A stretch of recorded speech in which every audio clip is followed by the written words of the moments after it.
sebenarnya pencegahan kita mudahnya ya, kita melihat lagi 4 pilar penanganan diabetes mellitus gitu ya. Tadi. Pertama edukasi, sudah teredukasi dengan nonton podcast ini ya. Jadi sudah teredukasi nih, udah oke banget lah pokoknya.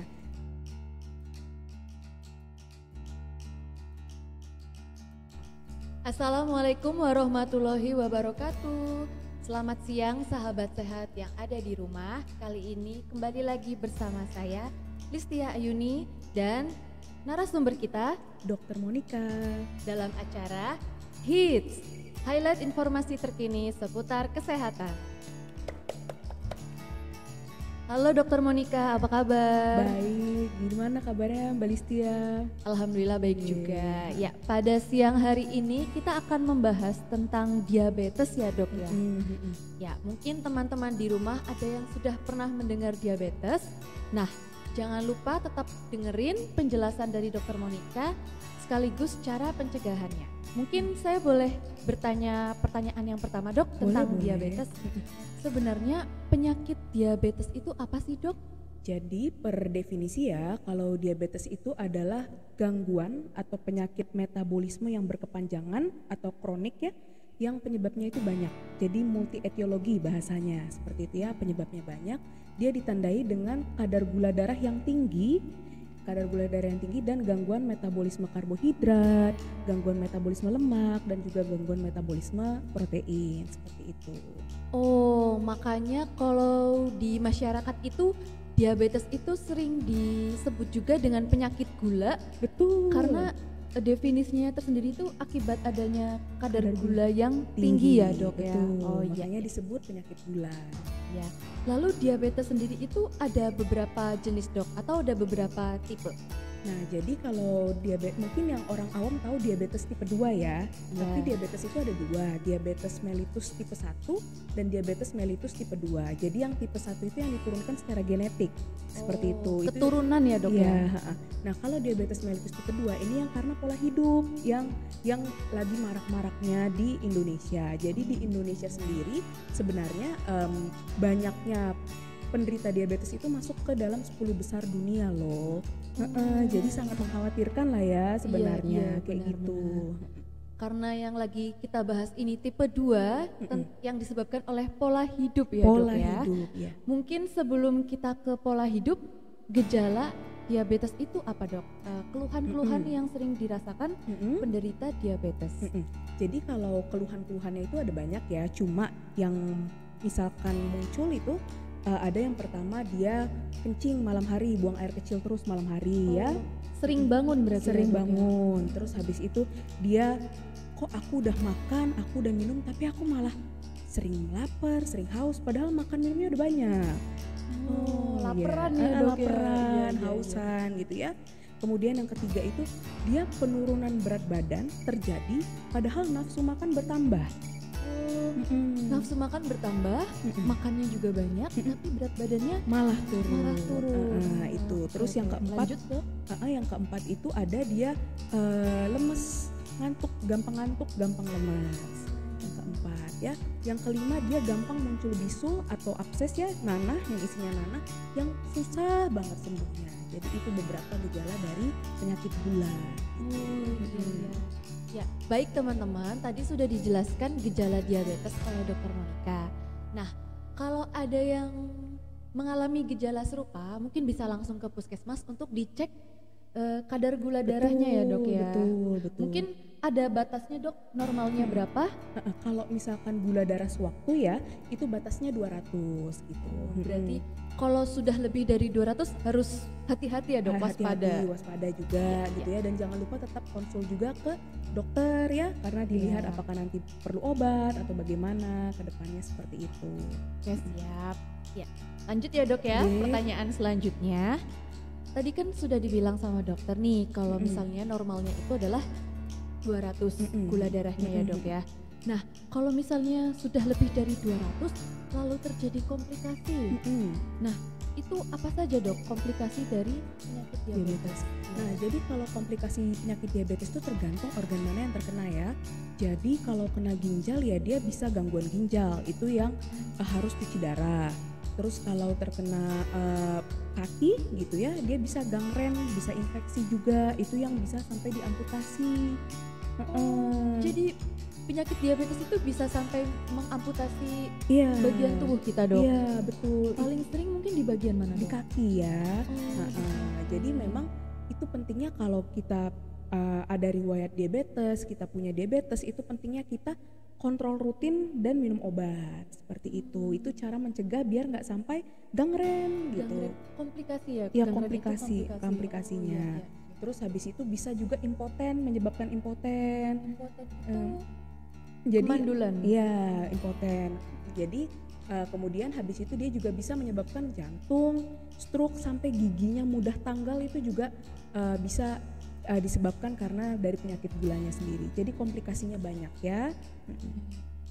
Nah, tadi kan sudah dijelaskan komplikasi dari diabetes yang mengerikan sampai ke amputasi ya, Dok ya.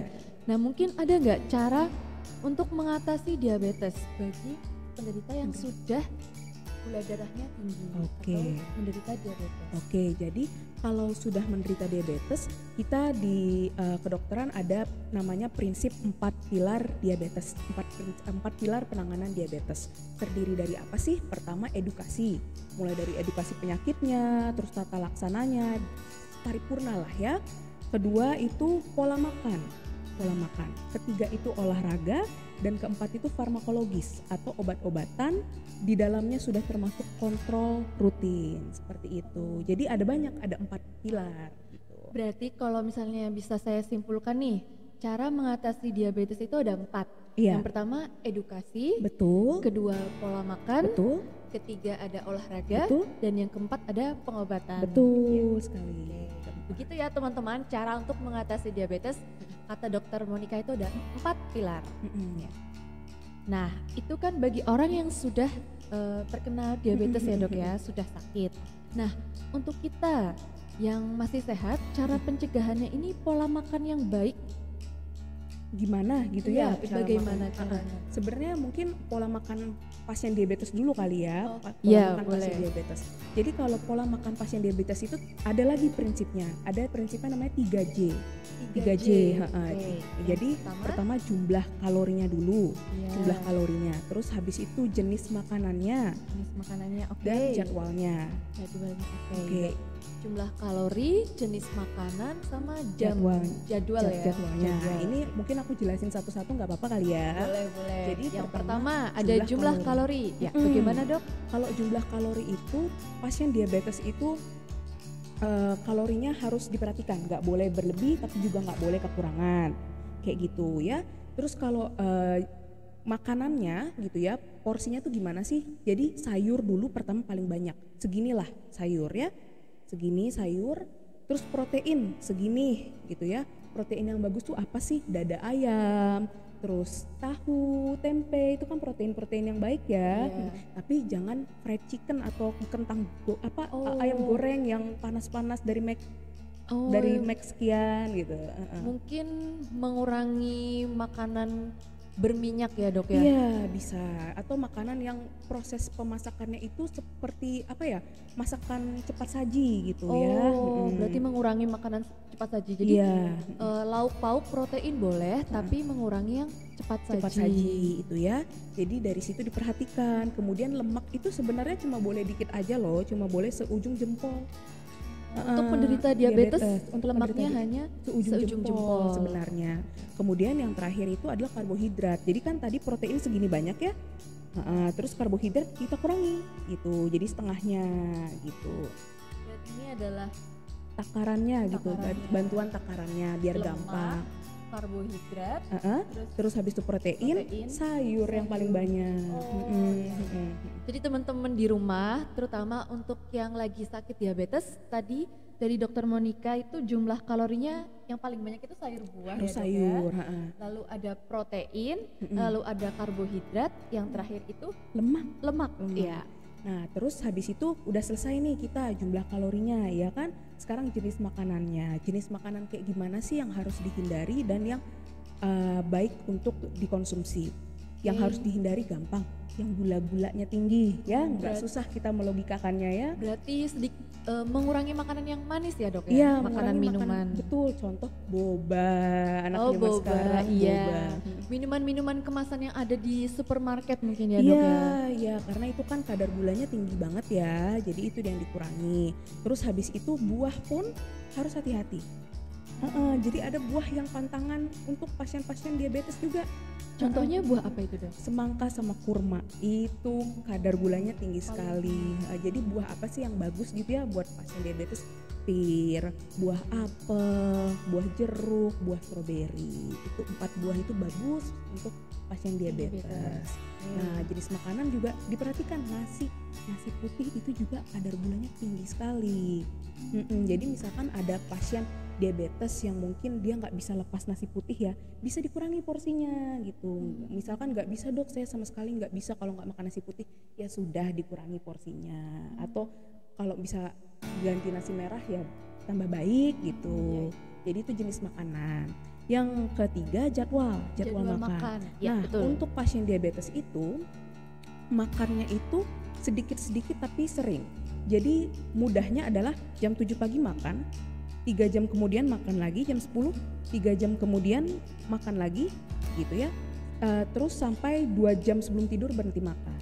Oh, berarti jadwal makan pasien diabetes itu porsinya sedikit, kecil-kecil tapi sering ya dok Tapi ya? sering, kenapa sih harus kayak gitu? Agar kadar gula dalam darahnya itu terkontrol gitu. Oh, jadi nggak langsung melonjak Fluktuatif. naik, tidak berubah-ubah ya dok ya? Betul, Iya, betul. iya.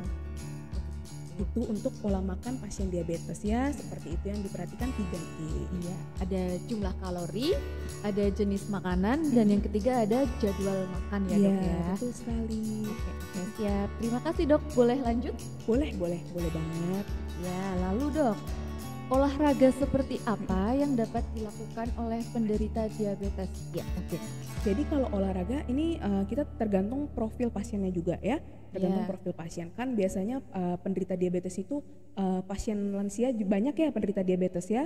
Jadi hindari juga olahraga yang terlalu kompetitif kayak futsal gitu, itu juga hindari ya. Nanti lemes banget gitu ya. Jadi jogging aja gitu, keliling-keliling komplek gitu ya, berenang atau sepeda yang santai. Yang penting menitnya 30 menit per hari atau 140 menit per minggu gitu. 30 menit per hari atau 140 menit per Minggu, betul. Berarti ibaratnya satu minggu itu 4 kali ya Betul, dok ya? betul, 4 betul. kali. Satu minggu 4 Satu kali. minggu 4 kali itu bisa lari-lari ringan, Lari-lari ringan aja, jogging. jogging. Bisa juga senam boleh dok? Senam boleh, Senam, senam boleh. bersepeda santai ya. sepeda santai. Oke, mungkin bisa lari, senam, bersepeda sama tadi renang ya dok Renang, ya? renang juga, Pak. Kurangi olahraga yang kompetitif misalnya futsal, sepak bola yang tanding gitu ya dok ya, volley, terus yang basket gitu. Nah, tadi kan dokter bilang kalau olahraga yang ringan karena kebanyakan pasien diabetes itu lansia.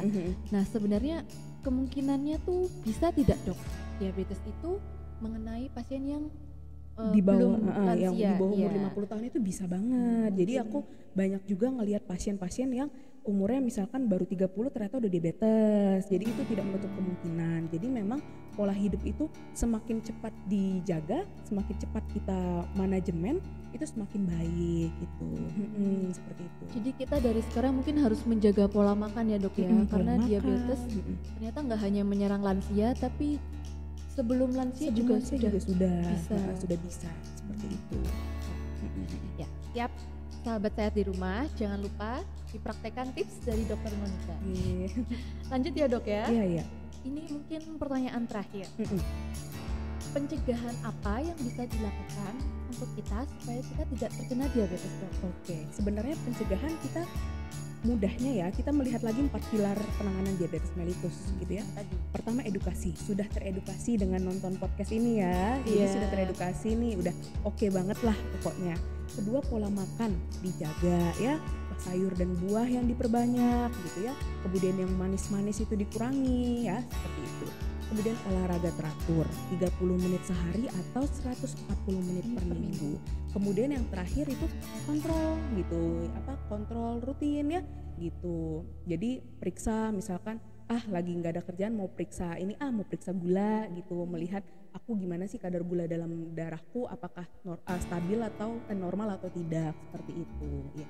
Jadi kalau misalnya ada kegiatan seperti bazar atau di alun-alun atau ada posyandu, ada kegiatan di luar yang ada pemeriksaan gula darahnya, itu seharusnya kita jangan takut ya dok ya. Betul. Jangan kayak takut nanti gula darahnya tinggi gitu. Malah justru itu harus kita harus ikut malah. Jadi kalau ada apa-apa kita cepat kita tangani gitu. Karena kalau misalkan kita ketahuan diabetesnya ketahuan di akhir-akhir pas sudah komplikasi, kan kita yang repot. Benar gak? Iya, jadi kayak gitu. Ya, jadi lebih baik pencegahan daripada pengobatan. Betul sekali. Jadi kalau ada cek gula darah itu lebih baik ikut ya dok ya, supaya kita bisa tahu tindak lanjutnya gimana. Apakah harus diet pola makan atau harus pengobatan.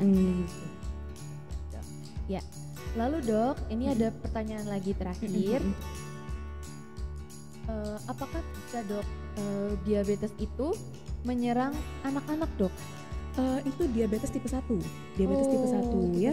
Diabetes tipe 1 itu yang diabetes yang diturunkan secara genetik, itu memang menyerang anak-anak. Jadi bedanya diabetes tipe 1 dan 2 ini sedikit ngomongin jenisnya ya. Kalau tipe 1 itu memang tidak bisa memproduksi insulin gitu ya. Kalau tipe 2 insulinnya yang resisten. Jadi insulinnya diproduksi tapi kok insulinnya nggak bagus, itu tipe 2. Nah kalau tipe 1 yang anak-anak tidak bisa memproduksi insulin, itu kenapa yang pada anak-anak pengobatannya pun suntik insulin seperti itu. Jadi seperti itu untuk diabetes yang menyerang ke anak-anak. Tapi di masyarakat ini mungkin lebih banyak diabetes mellitus yang tipe 2 ya dok ya. Iya, karena pola hidup ya. Iya, yang masih bisa kita cegah dengan pola hidup. Ya. Oke, terima kasih banyak dok. Mungkin bisa saya simpulkan tadi tips dari Dokter Monica, yaitu pencegahan diabetes dengan 4T. Yang pertama ada edukasi ya dok ya, dikasih pengetahuan apa itu diabetes, cara pencegahannya. Lalu yang kedua ada pola makan. Ayo, yang sering makan makanan yang manis-manis, sering minuman-minuman kemasan yang dari Alfamart yang dingin-dingin dan manis, itu perlu diperhatikan ya dok ya. Terus yang nomor 3 olahraga. Jadi kerja boleh tapi jangan lupa olahraga ya dok ya. Terus juga untuk anak-anak remaja yang kaum rebahan mungkin bisa sedikit bergerak, senam ya dok ya, nonton YouTube. Iya. Lalu yang terakhir ada kontrol rutin atau cek gula darah. Nggak sakit ya dok ya diambil darahnya, untuk cuma kayak digigit semut aja. Iya, betul sekali yang dikatakan Dokter Monica. Oke dok, terima kasih banyak. Terima kasih juga penjelasan tentang diabetesnya. Terima kasih juga. Ya, semoga sehat selalu untuk dokter dan untuk teman-teman yang di rumah. Oke, sekian dari kami. Mohon maaf apabila ada tutur kata yang kurang berkenan. Saya sebagai host Listia Ayuni dan narasumber kita Dokter Monica.